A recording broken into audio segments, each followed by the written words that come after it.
What is up, Cougar Central? We are back at you again with another episode. We are so excited to talk to you this week. It's been a week of a lot of emotions for BYU sports fans. We had a beautiful, beautiful win against TCU at home in Lavelle Edwards Stadium. Now, of course, BYU did lose to UConn in basketball this last weekend. We got some interesting news about Kennard Davis and a couple other things we get to talk about, the CFP rankings. We got so much. My name is Parker Glenn. This is Connor Thompson. Let's get right at it. Connor, what an interesting week for BYU sports fans. Yeah. So BYU had an insanely dominant win over TCU. They made Hoover throw 2 picks, which was really good. One of them was a pick 6, the other by Tanner Wall. The other one was Satawala. He also had a pick. But yeah, they were just insanely dominant over TCU, and that's really what they needed, because they needed to show people that they can win in close games and just blow out teams. Because that was like the conversation with Utah. Utah was like, all right, we lost to Texas Tech and BYU, but we blow everyone else out. And BYU was like, all right, we haven't really seen them blow out teams, but they beat Utah and got creamed by Texas Tech. So this was a much-needed win and blowout. For sure. I think looking at Bear Bachmeier, just a great bounce back from the previous week. I mean, like, it can be really hard when you get defeated like that in a top 10 matchup to stay strong, you know. But good teams do and good players do. You got Bachmeier this week sitting at around a 70% completion rate, looking really good for almost 300 yards. 296 is what we're looking at. And then a touchdown as well. I don't have any concerns, honestly, for the rest of the season with Bachmeier. I think he's got it under control. I think the TTU game was kind of a much-needed slap in the face, kind of. Hey, like, get your act together. These guys are not playing around. But I think looking at the rest of this offensive great splits between everybody, great amounts of yards. You know, LJ Martin set around 88 yards, Parker Kingston 80, Roberts 50, Ryan 79. I like what I'm seeing across the board. It seems a little more even. Yeah. And honestly, it was like such a dominant win that there's not really a ton to talk about with this game, too. No. Because it's just really what BYU needed at the time. They have Cincinnati coming up this Saturday. Yes. And even though Cincinnati just dropped out of the top 25, they're still a really good team. Yes. So that's going to be a big one to watch, too. Because Cincinnati is their last tough opponent on the schedule. Yeah. TCU is over now. TCU is probably a little worse than Cincinnati. But BYU should be beating Cincinnati, too, on Saturday. I think what BYU needs to do is they need to win, and they need to win in a very dominant fashion against Cincinnati. If they really want to prove that they're in the top 10, which I believe this team is, this is a great team, especially to the polls. They got to get a pretty dominant win over Cincinnati because, you know, the polls have turned again. It was a smokescreen. It was fake. It was all a scam, man. And so... we'll talk about that here in a minute, but I think definitely beating Cincinnati by a large margin. I think they need to beat them by at least 20 points. I don't know if that's going to happen. I don't think it probably will, but if you could do that, that would send a very good message. Yeah. Like, Cincinnati's still a good team. Utah blew them out, which was surprising to everyone. Yep. But, yeah, BYU, like, I'd even be fine with a 10-plus point win over Cincinnati. I think that's dominant enough, and then, of course, you'll have to blow out UCF, and then you'd be in the Big 12 championship game, and that's where it'd get sketchy based on the rankings that BYU's sitting at right now. For sure. That is the biggest thing. So, obviously, congratulations to the team this week on the win against TCU. Things are looking really great. Good luck against Cincinnati this week. We feel really great about it, looking at the depth chart and everything. It's just a good team. Yeah. But the rankings do not seem to agree. So this week, right, BYU went up, right, with a win. So that's good. Still sitting at number 11. This puts them in the first 2 teams out still. Yeah. On the playoffs and in the AP Top 25. So it's 11 across the board. Utah as well sitting kind of an interesting spot right behind them on the playoff rankings. So that's 2 Big 12 teams just looking on the outside in. I'm surprised things are the way they are. I'm surprised Alabama didn't drop below BYU for their loss, but I understand, I guess. Yeah, like Alabama, what BYU fans needed was Oklahoma to lose to Alabama. Correct. And Alabama, I watched that game. Alabama played one of the worst games of their season since early in the season. They were just terrible, and that was one of the worst things that could happen to BYU. Yep. So, yeah, Alabama's sitting at 10. They're the last team in the playoff right now because the ACC and Group of 5 will get a team. And I'm really tired of saying this every week, but, why is BYU out of the top 10? Why is Notre Dame 9? Why? Why is Notre Dame 9? Why is number 8, number 9, number 10 all 2-loss teams above the number 11 team that has 1 loss? Why is BYU sitting with only 1 loss and they're at number 11? It makes no sense. The next highest team that only has 1 loss is at number 7. That's Oregon. Mm-hmm. And Oregon hasn't played anyone. Their best win was against a 6-4 Iowa team. Yeah. And their second best win was against Minnesota. They haven't played anyone. Their 1 loss was to Indiana, who's pretty dang good. Well, and if Oregon, right, if the Penn State team this year was a dominant team like it was last year, I could say, you know what, I understand where Oregon's going and where they're putting them. That was not the case this year on any level. So I'm like, as much as I love Oregon, and I just don't understand it. Especially the biggest issue is Oklahoma, Notre Dame, and Alabama sitting there above BYU. I mean, could you make the argument, well, Georgia Tech only has 1 loss too, and they're sitting at 16. Yeah, I guess you could give Georgia Tech a little more respect. Don't get me wrong. Georgia Tech hasn't played anyone either, though. But they haven't played anyone. So that's like the Oregon case, though. Because, if Penn State validated it early because Penn State was ranked super high, but they weren't good. So Oregon right now, they had that early validation in the beginning of the season that wasn't really anything. Now looking back on it. Yeah. And their brand has just carried them. What I look at in this top 10 is just big brands. Yep. You got Ohio State, you got Texas A&M, Georgia, Ole Miss, Oregon, Oklahoma, Notre Dame, Alabama. Those are all massive brands. And the only teams I left out were Indiana and Texas Tech. Out of those top 10 teams, 8 of them are some of the biggest brands in college football. Mm-hmm. And I think the committee is validating big brands versus actual competition on the field. Because BYU has a better record than half of these teams, and they have a harder strength of schedule and have played harder teams than half of these. Remember, too, the SEC pushed so hard to have harder strength of schedule included in the rankings this year. That was the biggest thing. We kind of get disrespected a little bit. The strength of schedule matters a lot, right? So they put in the strength of schedule. And then BYU sitting with the 5th hardest strength of schedule in college football sits on the outside looking in. Yeah. And, it's always going to be SEC bias because they're the best conference in college football. We don't really know. They play SEC teams, and you're seeing what the SEC says is that, hey, low-level SEC teams compete with the top teams, and it shows how good we are. But if that happens in the Big 12, let's say West Virginia competes with Texas Tech or BYU, then they're saying the Big 12 is so weak that the top teams are struggling against low teams. And it's just a completely flipped narrative just because of the branding of the conference. Yep. The SEC, we don't know if they're that good. True. They're playing low-level teams. A bunch of other SEC teams are ranked too, but we don't know how good they are because they just play each other. So, the only test we're going to see of that is actually in the college football playoff, and I want the SEC to lose. This brand narrative just needs to go away because it's pushing away the better teams in college football and just bringing back the big names, which is what we're trying to get away from with the playoff. Exactly. This is my hope, especially the playoffs this year, because realistically, we're probably not going to see necessarily balanced playoff. That's just the reality, especially when we're talking, right, because for us as BYU commentators and as Big 12 fans, the Big 12 is a Power 4 conference, but they are the one conference that it doesn't feel like they're that anymore, right? I'm really hoping this year opens up a lot of eyes. I think there's a lot of commentary right now around BYU and around Utah. People are saying, hey, something's wrong here, inside and outside of the BYU sports community.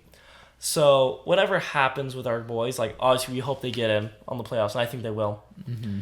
But whatever happens, I think it opens up a good narrative this year to say, hey, look, this was a great team that because of this bias towards another conference, they did not even get a chance to be in the playoffs when they really could have competed at that high level. That's kind of what I hope to see. If everything falls apart and nothing goes right this season for BYU football and it ends early, that's what I really want to see. Mm-hmm. What kind of scares me as a BYU fan my whole life is that I've seen this time and time again where they don't get respect in the rankings. And the part that scares me is, all right, we went out, we go to the Big 12 championship, lose to Texas Tech again. I think they aren't getting in. They're not getting in. And No. it's going to be one of the few 2-loss teams that aren't in the playoffs that should be. And it's because you're getting conference bias from the SEC and the Big Ten. It's kind of turned into like BYU is a Power 4 conference. The Big 12 is a Power 4 conference. But it almost seems like it's turning into a Power 2 with the Big Ten SEC because they want to run everything. And it seems like BYU is the only Power 4 team in the entire country that would have to go undefeated to get in the playoff, which is absolutely ridiculous. Yeah, and that even goes for the ACC as well. Mm-hmm. Which actually, that's one thing. I'm not a huge fan of the ACC, and I don't think they have the same strength as a lot of the other conferences. But I will give this to the ACC. They kind of get disrespected too, honestly. I feel like there's kind of brotherhood now with the ACC a little bit in the Big 12 conference. It's like, okay, I understand where you're coming from. Now, of course, Clemson were frauds this year. There's a lot of, things that happen where you could say, okay, well, yeah, duh, that was going to happen.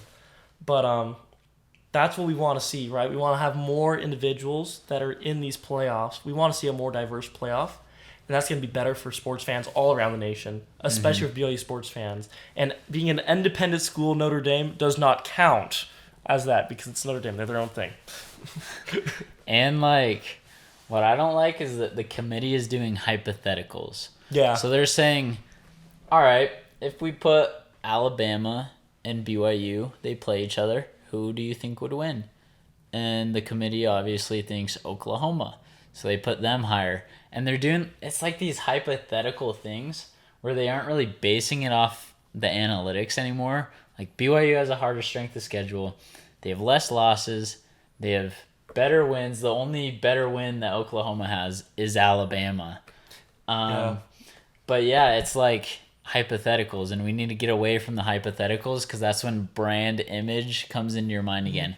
Oh, this is a really good team. They have been for a long time. They'd probably win because this team I don't hear as much about. It's kind of like when you go on the ESPN Fantasy Play, the pigskin pick'em or whatever, right? It's like, pick which team's going to win this week and stuff like that. And, sometimes I'll be honest, I'm going through that, and I'm looking at the teams, and I'll be like, okay, the Rams versus the Bears. Well, I guess the Bears are kind of good this year, but the Rams are awesome. Rams are good. The Rams are good, so I'm going to pick the Rams. We're actually like, you know what? Controversial opinion here, maybe. I'll be like, I could see the Bears taking down the Rams in a weird upset. Yeah, I could see that. Yeah. But that's kind of what it feels like when they're making these rankings. They're also like a pick 'em and just like, oh, well, Alabama is the cool A-looking name, and that one's a Y, but that's lame, so it's blue. I don't know. I love to get into the officials' brains on this. Yeah, so I really just don't want to talk bad about the rankings anymore. Yeah. But they just need to stop being bad to do that. Just make a good ranking, man. I know y'all are probably like, all y'all have done for the past 4 weeks, for the past month is talk bad about the rankings, but it's just what we're seeing, and there needs to be a change. We're hoping that commentary like this brings that change about. And there is a way that BYU can get in. We just have to hope that Notre Dame loses some games, which is not likely, but Alabama's playing Missouri pretty soon. You got to hope that Missouri wins that. There's just a few games where it could go either way. It probably won't. But that's one of the big things that would help BYU jump up in the rankings. Yep. Oregon through Alabama, if anyone gets another loss, that's going to be very beneficial, especially if we take down Cincinnati. Yeah. Just because of Cincinnati's history, that will play an impact in there. But we'll leave it at that for this week, y'all. Hoping to see some good things coming out of this kind of conversation. So now we're going to go ahead and move on. Shocking news this week. That's why I was talking last week about Kennard Davis, and I was like, I didn't see him. And I was like, I don't know where he went, what was going on, but he just was not existent. And I was kind of curious about that. What it turned out to be, though, before we just announce what happened, he was actually at that game, but he was injured. Yep. And then this came out after the game. So just so we get the timeline straight, he was injured and then this happened. Yes, not related, but same time period. Enough where you can look at that. And so obviously Kennard Davis was arrested on a DUI charge for possession of marijuana. He was released, so he was sitting on the bench over the UConn game. But this raises an interesting question, right? Because of the BYU honor code, pretty much you could say, well, he's gone. Like, that's going to be it. Now, the university has not published a statement yet on this. So we could see something change, but in my mind, it's like a 75-80% chance he's probably gone. But I don't know. Yeah. We'll have to see. It's different because with Jake Retzloff, before he transferred, he was going to get about a 7-game suspension, which is a little over half of the season for football. But that was also for breaking the honor code. It was not a criminal charge, which this is. He was actually arrested. So that's probably going to factor into it. Like Jake Retzloff, he was just accused of sexual assault. Didn't actually turn out to be sexual assault. From what we know, he paid off the person. But, yeah, Kennard Davis was actually arrested. So that could play a factor into the honor code ruling and how much time he is suspended. I don't think he'll be kicked out of BYU. And I don't know if he could be suspended the whole season. Yeah. I don't know if he will be. I think he'll be suspended most of the season, though. Yeah, I think that's probably what we're looking at right now.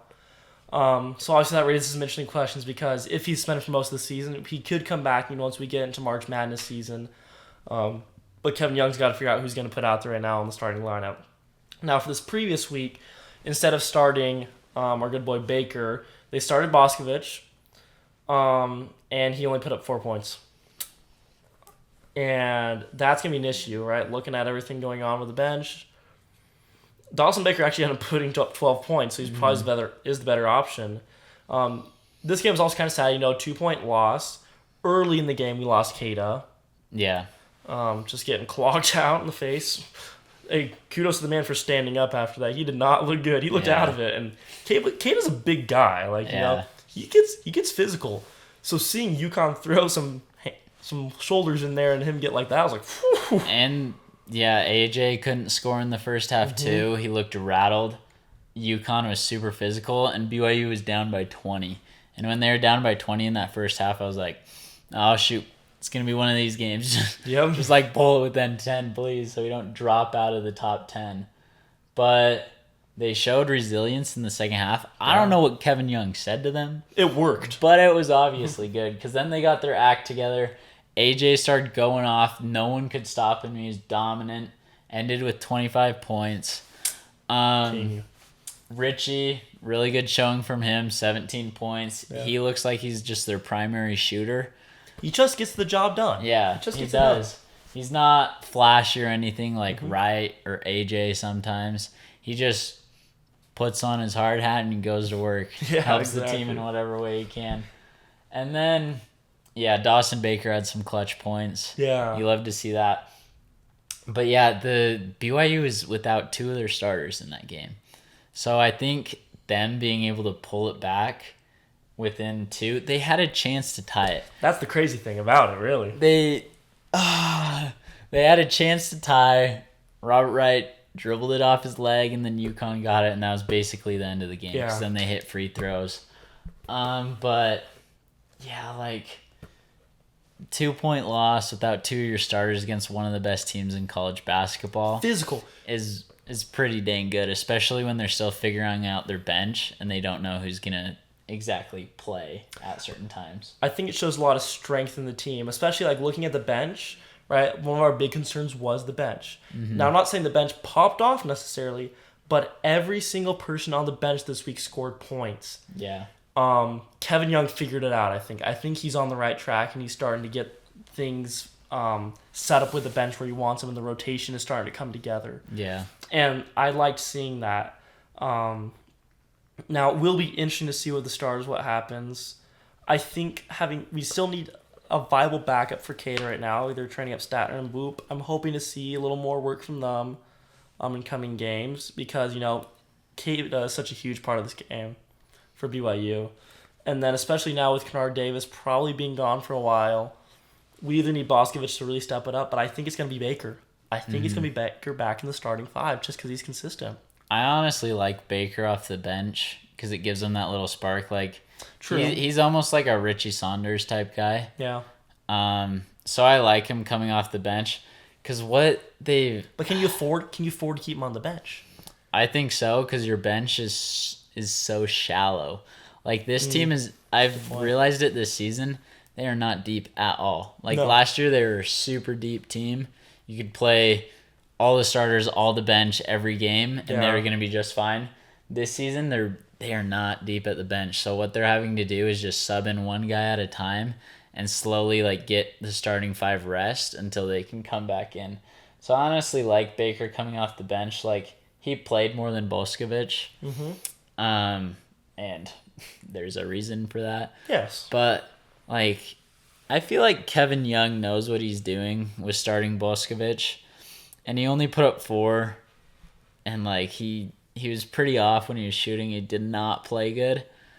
But we saw some stuff from him last year, and I think he'll be fine, and I trust Kevin Young with what he's doing. Well, I don't think Kevin Young necessarily has a viable other option at this point. Like, I think he has to go with both. If he's not going to go with Baker, he's keep Baker's, like you said, like a spark of the bench, you're going to have to start Boscovich. There's just not really a viable option right now, which is okay. Yeah. Because we're seeing this team pull it together. But it is definitely, you're right, it's a shallow bench this year, and it's really hard to see that and just that style. Yeah, because the only people you'd put in for Boscovich are Mboop and Diomande. And Diomande actually played really good for the time that he had.